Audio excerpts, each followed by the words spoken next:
Bienvenue dans le Point de Bascule, le podcast qui explore les propriétés de l'esprit pour celles et ceux qui veulent vivre plus grand, plus beau et plus mieux. Nous sommes Mel et Sam, explorateurs du petit et du grand tout. Aujourd'hui, nous allons nous poser la question, pourquoi répète-t-on toujours les mêmes schémas ? Mel, comment tu vas ? Ça va bien, j'adore ce thème, mais de toute façon, j'adore tous les thèmes qui consistent à comprendre pourquoi et comment certaines choses n'avancent pas dans notre vie.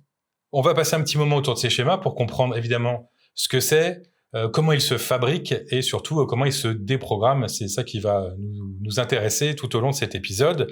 Mel, est-ce que tu as, toi, un petit exemple pour qu'on se mette un petit peu en jambes sur quelque chose, toi, qui a eu une petite tendance à tourner en boucle dans ta vie ? Alors, moi, comme tous les dysfonctionnements comportementaux qui empêchent de s'épanouir, je pense que j'en ai expérimenté un certain nombre quand même. Et donc, dans mon top 3, il y aurait un schéma répétitif lié au moment où je travaillais encore en entreprise. Et en fait, j'avais à chaque fois la même boucle, c'est-à-dire que je trouvais un job. Ça, c'était pas une partie qui était difficile. Je trouvais un job, je me disais que là, c'était super, ça allait le faire. Donc, j'étais hyper emballée au démarrage. Au bout de 2-3 mois, généralement d'ailleurs après la période d'essai, c'était assez intéressant à observer. Elle est là pour ça. Elle est là pour ça. Je tombais complètement en désillusion et je commençais à tout trouver nul et à me dire que ça allait pas et qu'il fallait que je change. Donc je partais, je retrouvais un job et je recommençais exactement la même chose. Et c'était devenu tellement pathologique que mon père collectionnait mes cartes de visite. Parce que du coup, j'en avais vraiment beaucoup, puisque je changeais vraiment beaucoup. Et donc, on le verra après, évidemment que le problème ne venait pas des boîtes en réalité. Ni de ton amour des cartes de visite. De mon amour des cartes de visite. Mais il venait en fait de choses que j'avais à régler moi avec moi, et de décisions que j'avais à prendre, de choix que j'avais à effectuer et que je ne faisais pas. Et toi, vas-y, qu'est-ce que tu vas nous envoyer dans ton top 3 ? Moi, j'aime bien celui dont je t'ai parlé quand on préparait l'épisode, Ouais. qui est autour de l'argent. Oui. Parce que je le trouve un peu sournois, celui-ci. On a tendance, en fait, dans notre monde, à s'habituer à un niveau de salaire. Et c'est souvent lié à j'ai un poste, j'ai un niveau de poste, quoi. C'est vraiment fait comme ça dans les entreprises. Donc, à tel niveau de poste égale tel niveau de salaire. Donc, on fait pas gaffe à ce truc-là. Et on a une tendance, en fait, à se contenter toujours de ce montant. Et moi, en tout cas, il y a vraiment eu un truc avec ça. C'est-à-dire que, et je l'ai vu dès que j'avais plus d'argent, irrémédiablement, je revenais toujours à ce niveau moyen. Ouais, je me rappelle. Même s'il y avait beaucoup d'argent qui rentrait pour une raison X ou Y, une prime ou un truc comme ça, effectivement, il y avait des dépenses. Il y avait toujours un truc qui me ramenait toujours au niveau de salaire moyen. Je change d'entreprise. On me dit, bon, alors, quel est votre niveau de salaire ? Donc, le super moment pour justement faire un pas, etc., se voir autrement, etc. Non, bah non, surtout pas. On veut au moins la même chose qu'on avait avant. Ouais. Et bingo, j'ai fait exactement la même chose. Donc, j'ai une tendance comme ça à répéter toujours à peu près ce même niveau de salaire. Et à chaque fois que je remontais, tac, je retrouvais toujours mon niveau médian comme ça. T'as dit bingo, hein ? J'ai dit ça. Ouais. Je le referai plus. Sinon, ça s'est bien passé pour nous en entreprise. On a c'était un laboratoire d'exploration assez intéressant. Mais blague à part, et on aura l'occasion d'en reparler sur les thématiques autour de l'argent, cette histoire de plafond, de somme même, qu'on s'autorise à gagner par mois, par an, etc., c'est un programme, mais qui est incroyablement efficace. Et là, il était de question de ma valeur, celle que je m'accordais en tout cas, quoi. Et donc... Oui, et puis de ce que ton système nerveux connaissait, maîtrisait, trouvait familier. Et donc, ça, c'est bien, ça. Et donc, c'est ça. Et donc, l'esprit voulait doubler, tripler, même faire x10, et le système nerveux disait « Oula, restons là où on connaît ». Donc, 2 exemples parmi plein d'autres, et même nous, on a plein d'autres. Mais évidemment que les schémas répétitifs, après, on les trouve dans tout un tas de domaines de vie, quoi. Et oui, on les trouve en amour, on les trouve au travail, on les trouve en amitié, on les trouve dans les relations même familiales, en général, familiales évidemment. Et donc, il y a tout un tas de domaines où on a une petite tendance à faire le hamster dans sa roue, comme ça, et des fois, ça dure plusieurs années. C'est ça. Et le pire, c'est qu'on le voit. En fait, on voit bien qu'on arrive toujours au même résultat. Avec mon histoire, moi, de changement de boulot, là, à peu près tous les ans, comment dire, le premier changement, c'est une chose, le deuxième changement, c'est une chose. Quand vous en êtes rendu au 5e ou au 6e, vous voyez bien que vous êtes en train de faire toujours pareil. Et pourtant, il y a comme une force intérieure qui est plus forte que le conscient, qui fait qu'on se retrouve encore et encore et encore, toujours dans la même situation. Avant de se lancer dans la partie qui consiste à comprendre comment se construisent ces schémas et ces répétitions, je voulais te demander de nous donner quelques petits exemples que chacun se resitue un petit peu là-dedans.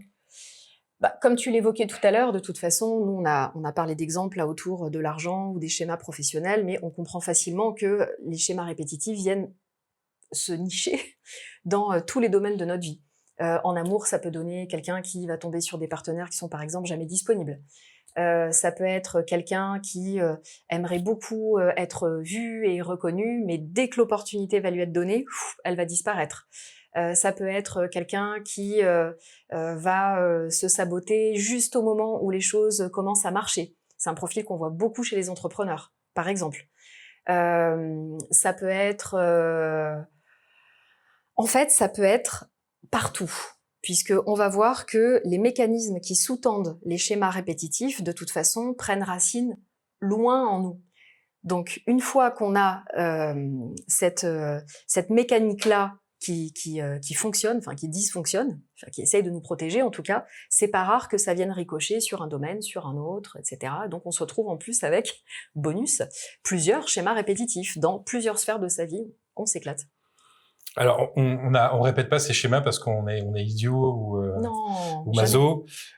C'est parce qu'on doit penser qu'il y a une partie de nous qui croit nous protéger, en tout cas. Alors, c'est pas qu'on le pense, c'est pas conscient, mais effectivement, c'est jamais de la faiblesse, c'est jamais de l'idiotie, comme tu dis. Enfin, c'est ça qui est terrible, c'est qu'en plus, parfois on est tout à fait intelligent et outillé, conscient et lucide, etc. Et on se voit quand même répéter les choses, effectivement, parce qu'une partie de nous essaye en fait de nous protéger de quelque chose. Cette logique-là, on va la retrouver dans plein de situations où on se met nous-mêmes des bâtons dans les roues pour pas atteindre les objectifs qu'on veut atteindre. Parce qu'une partie de nous veut nous protéger. Toujours. D'ailleurs, il y a plusieurs auteurs qui l'expliquent très très bien, dont Cyrulnik, en fait, qui dit on n'entre pas dans les relations et dans la vie comme on entre dans un territoire vierge. En fait, on vient avec son histoire, son vécu, ses styles d'attachement, les autres relations à soi, aux autres, au monde qu'on a déjà traversé. Donc en fait, quand on répète des schémas, c'est pas qu'on choisit mal, c'est qu'on existe depuis une forme affective qui est déjà presculptée, en fait. Ouais, tout ça, c'est pas des mauvaises habitudes, quoi. C'est vraiment une organisation interne. C'est ça. C'est une organisation interne, et en tout cas, c'est quelque chose qui essaye de passer à la conscience. Là, c'est pareil. Je vous promets, je vais pas vous citer 4000 auteurs, mais c'est mon côté schtroumpf à lunettes. Des fois, j'ai du mal à résister. Jung, c'est pareil. Il y a une citation que j'adore, qui dit, alors il le dit peut-être pas comme ça, hein, veuillez m'excuser, c'est pas la citation précise, mais vous en aurez l'essence. En fait, il explique que toute situation intérieure qui n'a pas été, en gros, intégrée, comprise, digérée, va revenir dans la vie sous forme de destin. La partie qui est fiable, là, dans sa citation, c'est ça, c'est sous forme de destin. Mais ce qui veut dire, c'est que voilà, tant que quelque chose n'est pas passé à la conscience, en fait, on le vit encore, et encore, et encore, presque comme pour pouvoir s'y reconfronter, le comprendre, l'intégrer, et enfin voir le schéma pour pouvoir le faire lâcher et pour pouvoir passer à autre chose. Excellente transition, Mel, merci beaucoup. On va passer maintenant à une partie qui consiste à comprendre, justement,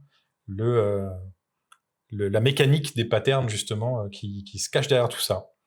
En fait, notre cerveau, comme notre système nerveux, s'arrange pour qu'on reste bien en espace connu, que rien ne déborde, qu'on soit en sécurité dans un territoire ou au moins un espace familier. C'est ça. Familier. Comme ça, hop, on peut enchaîner. On peut continuer à faire toujours pareil. C'est ça. On est en sécurité. Ça me faisait penser à un lien avec nos pensées. On a lu plusieurs fois, on tombe sur ce chiffre souvent, que 90% de nos pensées sont exactement les mêmes que la veille.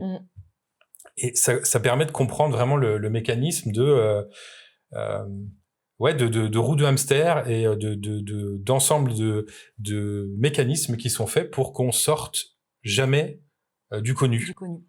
Et ça permet aussi au passage de comprendre pourquoi changer demande finalement quand même autant d'efforts et pourquoi c'est pas facile, du moins seul. Quand on est accompagné, qu'il y a quelqu'un qui montre la route, etc., forcément ça devient plus facile parce que 90% de nos pensées sont identiques à celles de la veille. Donc il va falloir reprogrammer tout ça pour pouvoir amorcer d'autres pensées, donc d'autres actions, donc d'autres comportements, donc une autre identité, une autre vie, etc., etc. Si on reprend les exemples de tout à l'heure, là, est-ce que tu peux nous décortiquer un petit peu le mécanisme? On avait parlé d'une personne dont le partenaire est toujours indisponible, okay. Pas là, absent, fantôme, ghost power. Eh ben, par exemple, parce qu'évidemment que ça dépend des chemins de vie de chacun, des histoires de chacun, etc. Mais un partenaire indisponible, ce serait soit quelqu'un d'éloigné géographiquement, encore une fois, soit quelqu'un qui voudrait jamais s'engager, soit quelqu'un qui serait déjà pris. En tout cas, le partenaire n'est pas disponible, il n'est pas tourné vers la personne, pour une raison ou pour une autre, ok ? Indisponible émotionnellement, ça marche aussi, évidemment. Dans ce genre de configuration, par exemple, on pourrait avoir une personne qui aurait eu un ou les deux parents, lui ayant fait vivre un style d'attachement plutôt évitant. Un style d'attachement plutôt évitant, c'est, entre autres, des parents pas forcément disponibles, soit parce qu'ils bossent tout le temps, soit parce que à la maison, on parle pas émotion, on fait pas de câlins. Donc c'est des schémas familiaux qui sont hyper nombreux, mine de rien. Et selon les proportions dans lesquelles ça a pu se jouer, eh ben, la personne a pu encoder que, ok, l'amour, c'est donc la non-disponibilité. Donc, son schéma répétitif, ce qui va sembler familier à son cerveau, ça va être la non-disponibilité de l'autre. On a déjà fait. C'est ça. Ça fait pas mal. On sait faire. Enfin, ça peut faire mal, mais si. On sait faire. Ouais, c'est ça, exactement. Exactement, ça fait mal, mais on sait faire. Au moins, c'est connu. Donc, le pire, c'est qu'en plus, le reste paraît suspect. C'est ça qui se passe en nous. C'est qu'en fait, consciemment, on veut être cette personne-là. Elle a envie d'être avec un partenaire disponible, mais comme c'est pas connu, c'est étrange. C'est pas normal. Du point de vue du cerveau et du système nerveux, c'est donc vécu comme dangereux. Donc, elle va vers des partenaires indisponibles. Autre exemple qui me fait penser à quelqu'un, une personne qui va être vue, reconnue pour son expertise et tout ça, et quand ça se présente, disparition. Voyons voir. Alors là, c'est pareil. Hypothétiquement, ça pourrait tout à fait être le profil de quelqu'un qui a subi, par exemple, beaucoup de harcèlement scolaire. Je parle voilà, pas de 2-3 moqueries désagréables mais isolées. Je parle vraiment de harcèlement sur une durée, etc., etc. Cette personne-là va avoir encodé, pour peu que ça se soit passé en plus dans ses jeunes années, que être vue, c'est hyper dangereux. Si je suis vue, je suis moquée, je suis rejetée, je suis exclue du clan. Donc, si... il y a une violence. Bah, clairement, ouais, il y a un vrai danger, il y a une vraie violence. Donc, en fait... même si ma partie consciente veut être reconnue, je sais pas moi, pour mon expertise, mon talent caché, et j'ai plus envie qu'il soit caché, le système nerveux et le cerveau vont dire nous, on reste planqués, comme ça on est sûr qu'on n'a pas de problème. Ok, ami entrepreneur, se saboter juste avant que ça marche. Alors, là c'est pareil. Si on voit que ce pattern, il est là tout le temps, c'est-à-dire que notre entrepreneur, chaque fois qu'il est sur un palier, par exemple, de, je sais pas, de revenus, d'une certaine forme de croissance et qu'il essaye de passer au palier suivant et qu'il voit que juste au moment où les choses sont en train de prendre de l'ampleur, ça y est, son lancement commence à marcher, etc. Puis, pour une raison X ou Y, en fait, il fait marche arrière et il passe à autre chose. Si ce pattern est là souvent il s'explique, par exemple, par le fait que tant qu'on est en train d'imaginer l'étape d'après, elle reste à l'état de fantasme, et donc de tout est possible. Et donc, elle n'est pas connue, puisque c'est une étape de croissance qu'on n'a pas encore traversée. Et donc, le cerveau peut gérer le fantasme. Ça fait pas très très peur, puisque c'est pas encore une réalité. Mais dès qu'on commence à mettre en place des actions pour transformer le fantasme en réalité, notre cerveau essaye de nous rattraper en disant non, on n'y va pas, on sait jamais, c'est pas connu, donc hop, on reste là où on est. Ok. Un petit dernier avec l'argent, les bidous pour les Québécois, donc. Les fameux bidous. Les bidous qui sortent aussi vite qu'ils rentrent. Et ben, alors l'argent, je pense qu'avec l'amour, d'ailleurs, on en reparlera, je pense, ultérieurement. Je pense que ça vaudrait le coup de faire un podcast rien que là-dessus. Argent égale amour, parce que les mécanismes qui sous-tendent notre lien à l'argent sont les mêmes que ceux qui sous-tendent notre lien à l'amour. Donc l'argent, c'est un des sujets où c'est le plus intéressant à observer, parce qu'en vrai, ça peut venir des styles d'attachement, donc de la manière dont nos parents nous ont donné ou pas donné, justement. Donner et recevoir, oui. Ouais, est-ce qu'il fallait être parfait pour recevoir? Est-ce que non, l'amour était acquis d'office? Est-ce qu'il y avait des contreparties? Est-ce que bon voilà. Ça peut être aussi, et ça c'est hyper intéressant à regarder, des loyautés invisibles. Donc les loyautés invisibles, c'est je vais quand même pas gagner plus d'argent que mes parents. Je vais quand même pas gagner plus d'argent que mes ancêtres. Si pour couronner le tout, on a eu un ancêtre avec une faillite, alors là j'aime autant vous dire que du coup dans l'histoire familiale, donc dans l'inconscient, donc dans le code de la personne, l'argent c'est super risqué à avoir, on sait jamais, on pourrait le perdre. Et voilà comment on fait en sorte d'avoir un schéma répétitif qui permet de ne pas avoir. Alors sortir de tous ces schémas, ça se fait pas en force, ça commence souvent quand on ne se considère pas comme le problème, en tout cas, Déjà, et que qu'on observe le programme en fait, qu'on le regarde, parce que l'identifier, c'est déjà le réduire, l'anéantir. Complètement. En fait, et c'est ce qu'on propose dans nos accompagnements, entre autres, hein, c'est le début du chemin, c'est déjà identifier, nommer, et dès qu'on attrape en fait le pattern, la croyance qui sous-tend le fonctionnement, c'est un peu comme si on pouvait le sortir de nous pour le poser là, devant ses yeux, et puis l'observer. Donc il perd naturellement de sa puissance en fait. Ça devient quelque chose d'externe et plus d'interne, et plus d'identitaire. Quand il est identifié, souvent d'ailleurs, on a une espèce de grande révélation comme ça.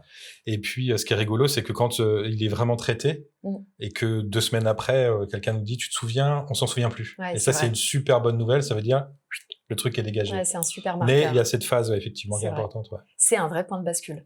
C'est un point de bascule. L'identification du schéma qui nous pourrit la vie, c'est un super point de bascule.